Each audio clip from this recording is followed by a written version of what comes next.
Hi, everyone. This is Wesley Lawton. Um, I'm not sure if it started recording. Let me try again. Hi, everyone. This is Wesley Lawton, and I am one of the co-facilitators of Men Overcoming Loss. This is going to be a summary video of our most recent presentation, which happened on Tuesday. That's yesterday, as of the time of this recording, and probably about a week ago by the time it's up. And the presentation was about considering the future of your life and the direction that you're going and the changes that you need to make and how overwhelming that can be and how to cope with that, how to make the most of it. So it's a bit of a dense subject as we discussed in our group, but I'll do my best to actually summarize it and not take too much time. Probably what I'll do is move through it pretty quickly.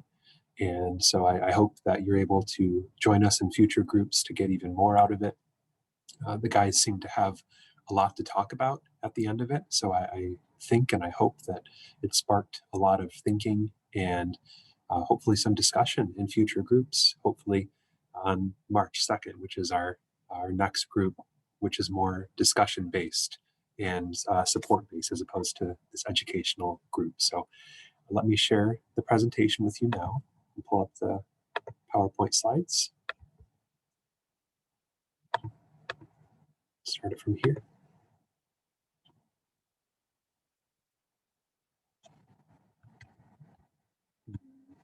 Let me make sure that I can see what you can see. There we go. All right. So I'm hopeful. What? I hope that you can see the proper screen. It pulled up in a view that has multiple ways of looking at it. So worst case scenario, it'll be just a little bit small for you to see, but I think that we've got it correct here. Let me just see if I can't.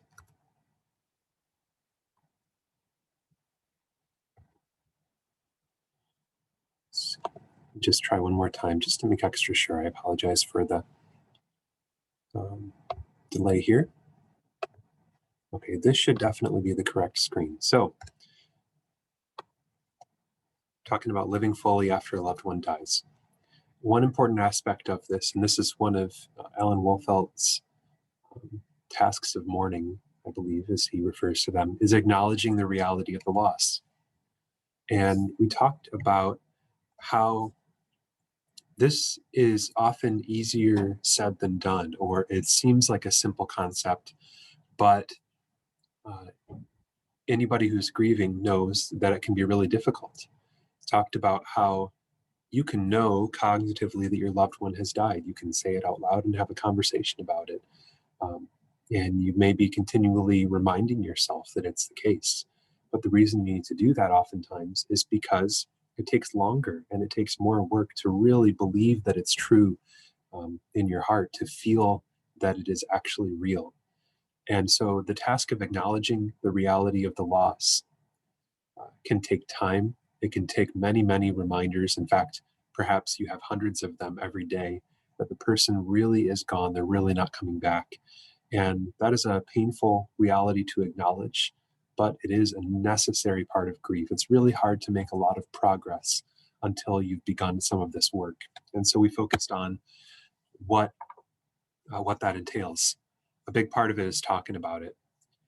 And that includes talking about your loved one. You'll find yourself talking about them oftentimes in the past tense because that is the reality. They're no longer with you physically present as they have always been.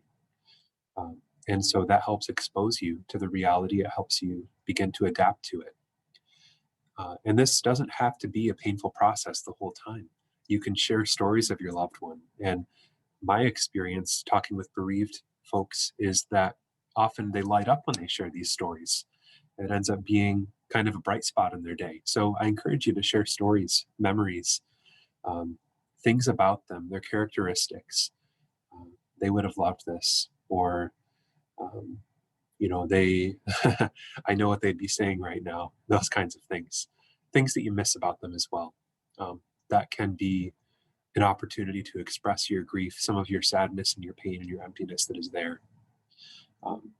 And that's an important part of the work too. And that's actually healing. Also, one thing that you need to process very likely is about the death itself. You may need to tell the story and um, likely need to tell it multiple times. You need to return to it. Um, Sometimes people can feel kind of crazy finding themselves talking about the death over and over again, but it is sometimes, honestly, a pretty traumatic experience. This person who you love so deeply and who may feel like a part of you, and they've died. And sometimes that can be, frankly, a pretty ugly and painful process.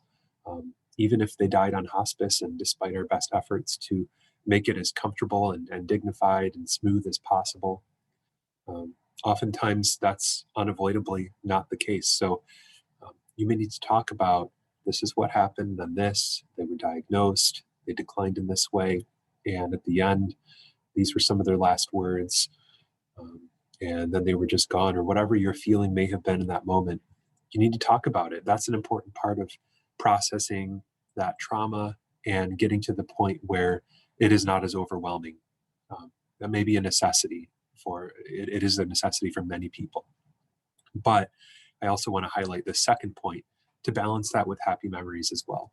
Again, the processing may be necessary, but um, it's easy to get stuck there, and it can start to feel like that's the end of the story. Whereas, really that does not encapsulate the whole of your loved one. And so, to honor them as well as to take care of yourself, you need to talk about.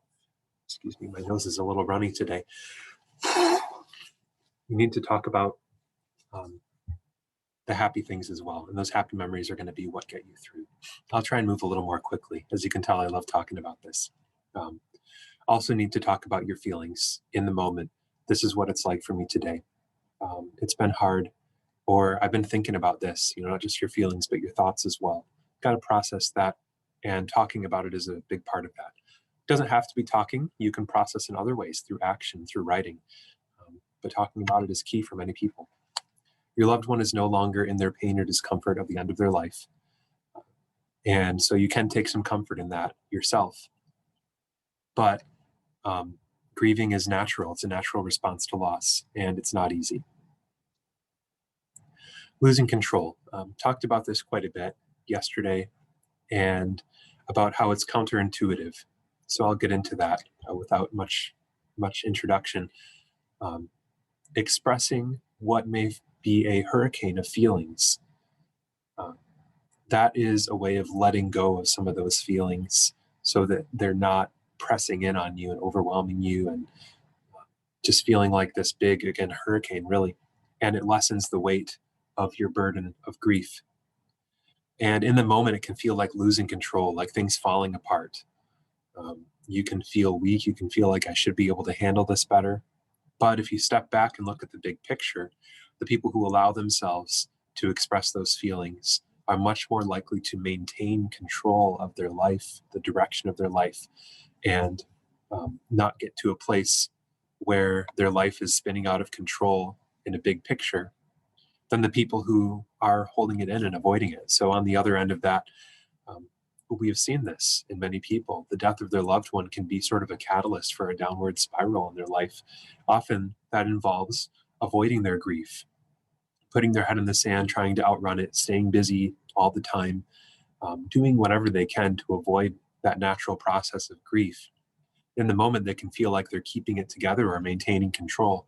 But of course, if you step back and look at the big picture here, they're much more likely to lose control of their life because they're not going through the grief that they need to go through. The key difference, I believe, between these two approaches is honesty with yourself about how you're feeling. And so I don't want to paint a picture like, you need to just be down in the dumps every day and wailing and, whatever. It may look like that at points for some people, but um, just be honest with yourself about how you feel. Examine yourself. Ask yourself how you feel. And process that as necessary, especially with other people if you can. And some days may be easier than others, and it's okay to enjoy and celebrate those days as a reprieve. We talked about how um, the ultimate honor for your loved one is to live in a way that incorporates them in your life as you move forward, the best parts of them that have made you who you are. Your loved one is no longer with you in some very important ways. Of course, their physical presence being the easiest to identify. But if you think about what made them them, you know, who they were, the way you described them, their personality, um, their their smile, the way they made you feel, the way that they impacted you, again, the stories, those things still exist. And you can keep them as a part of your life and keep your loved one with you in that way. I don't mean to minimize and say that they're not really gone. They are, and that's hard. But they don't have to be, they don't have to vanish from your life, from your reality, um, and from you. And so you can allow those pieces of them to inform the way that you live the remainder of your life. You know, the things that were special about them, those don't have to go away. And that is a beautiful, beautiful way to honor them. I want to share with you a poem. I should have had it here, but let me just reach down and grab it. As you can see, the poem is called To Honor You. And I've read it or had people read it at memorial services. I think it's a beautiful poem and it really captures this idea. To honor you, I get up every day and take a breath and start another day without you in it. To honor you, I laugh and love with those who knew your smile and the way your eyes twinkled with mischief and secret knowledge. To honor you, I take the time to appreciate everyone I love. I know now there is no guarantee of days or hours spent in their presence. To honor you, I listen to music you would have liked and sing at the top of my lungs with the windows rolled down. To honor you, I take chances, say what I feel, hold nothing back, risk making a fool of myself, dance every dance. You are my light, my heart, my gift of love from the very highest source. So every day I vow to make a difference, to share a smile, live, laugh, and love. Now I live for us both, so all I do to honor you. And talked about how sometimes your response to a loss can be anger about the whole reality of death, the fact that all of our days are numbered and eventually we all deteriorate and move on from this life.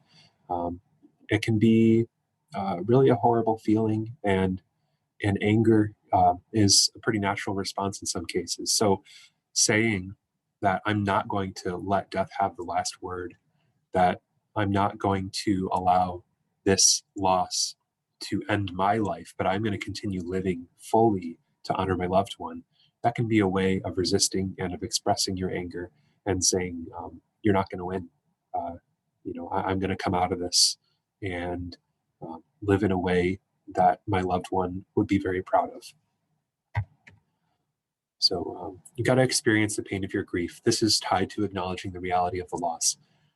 Many people, they try to avoid the pain of their loss, and it is very painful, as I don't need to tell you, most likely. And so, as I said in the group yesterday, if you've been running and hiding from your grief to avoid that pain, congratulations, you are a normal person, because nobody wants that. But one way that can help to frame it in your mind, that can make it maybe a little more palatable to experience that pain as necessary, is that your pain is a reflection of your love. I believe, and many people who study grief and work with grieving people also agree, that you experience pain in your grief to the extent that you were attached to the person who died. And so your pain is a reflection of your love. And when you feel that pain, just know that it just means that you really loved that person, and you still do. The only way forward is to familiarize yourself with that pain, not to run from it, but to sit in stillness and quiet, or in some kind of an environment where you can allow it to hit you, to feel your feelings, as one of my past colleagues has said. The only way out is through. And I put out in quotations there because you don't really get out of grief. You will always love and miss your loved one, but to get to a place where it is less overwhelming and you can start to enjoy your life, you've got to go through this pain. You've got to go through your grief and express your feelings, as we've been discussing. And what you find, and what you will find, is that as you do that, you can breathe a little easier. You can feel that the weight has been lessened.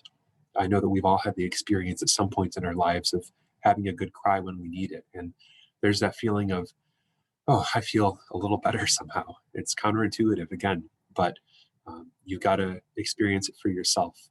And I'm confident that you'll find that that's the case the vast majority of the time. And of course, you can't live in this place 24/7. You've got to balance it with taking care of yourself. So I encourage you not to try to distract yourself from your grief all the time, but to find the balance and to have those things that do help you feel a little bit better, that can take your mind off of your grief, that you enjoy. And as David, the co-facilitator yesterday, said, it may start with eating enough and sleeping enough and drinking enough water. Some of those basics can be more difficult than you would expect, especially right after a loss. So take care of yourself as you work through your grief. A big part of it is adjusting to the environment. And so, as we talked about quite a bit back in January, you have new roles and responsibilities in your life.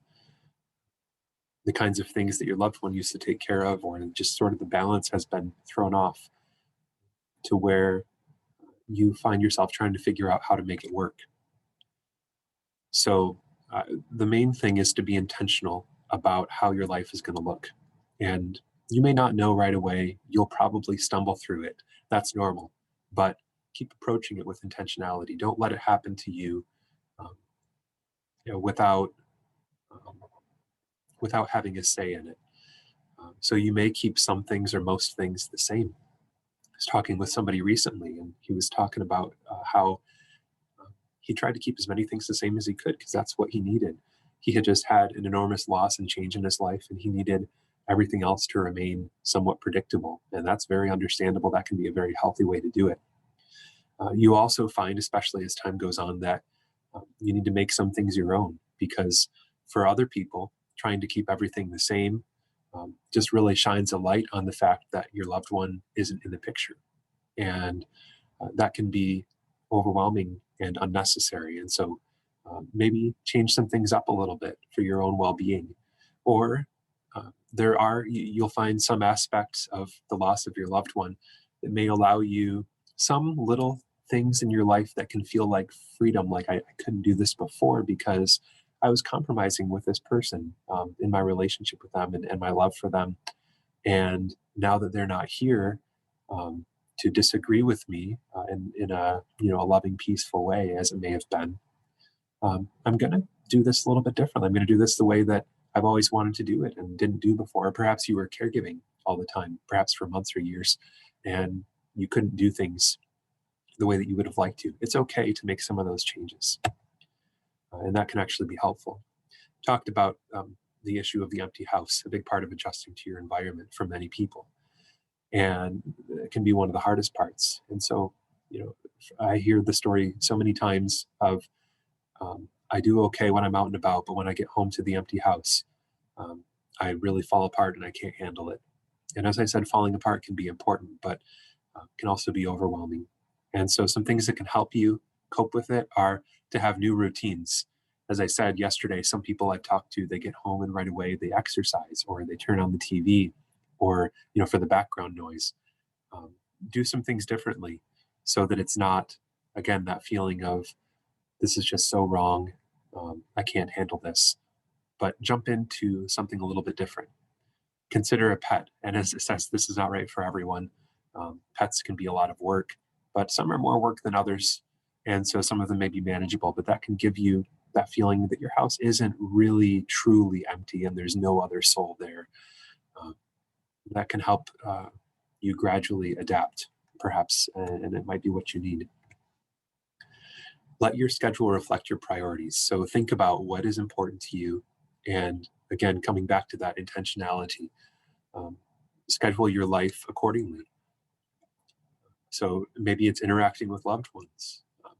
Make a lot of phone calls, perhaps more than you've made in the past, um, or other ways of interacting with them. Spending time in nature. It's about this morning when I left for work, it was about 6 degrees below zero. So really bundle up if you're going out in that kind of weather, but it's not always going to be that way. Go out and enjoy nature. That can be incredibly healing and peaceful in a time that is otherwise everything but that. Perhaps spiritual practice is a part of your life, or you've always wanted to make it more a part of your life, or you've wanted to explore it more. Spend your time accordingly. If you're not hiding from your grief, if you're being intentional in these ways, you will find a new normal eventually. And I wish I could give you a timeline, but it's different for everybody. But you can trust the process that you will get there if you're doing the work. Exercise, I highlighted, or David and I highlighted in our presentation. Mental, physical, and emotional health are connected. And exercise is a way to feed all of those things in your life. It can be a game changer for you. Research shows consistently that exercise makes you feel happier. It affects your emotional health. It's important to remember not to overdo it, especially while you're grieving. Grieving takes an incredible amount of energy, like you may be shocked by as you go through it. But even just a little bit more movement and restructuring your life so that you have maybe 10, 15 minutes of that movement every day, every other day even, that can make a difference in your life. Don't push yourself to run a marathon right away. Now is not the time to do that. Perhaps that's a long-term goal. And even though it's not the same as exercise, research also shows about the benefits of meditation. And as I said in the group, there are many YouTube guided meditations that are available, tons of resources available that weren't available perhaps 15 years ago or 10 years ago. So give that a try if you'd like to. You know, there doesn't have to be anything voodoo about it, or, you know, whatever your impressions of meditation may be. It's simply a key part of it. Most kinds of meditation are getting in a quiet place, slowing down, paying attention to your breathing, noticing your thoughts and feelings. And from there, you can take it a number of different directions. But even if you just do those steps, and again, there's a lot of information available online, or, you know, many classes available. In our group, I talked about perhaps we'll do a group about meditation and grief sometime down the road. But give it a try, and I think you'll find, especially if you practice it over a couple of weeks or so regularly, you'll find that it makes a significant difference. I know it has for me and many other people. Okay, your relationships. Some of your relationships will shift. Some may go away. Some may materialize for the first time. Again, you know this. And so it can be sad to see that support doesn't come from the expected places, but it can be just as encouraging to find support in unexpected places.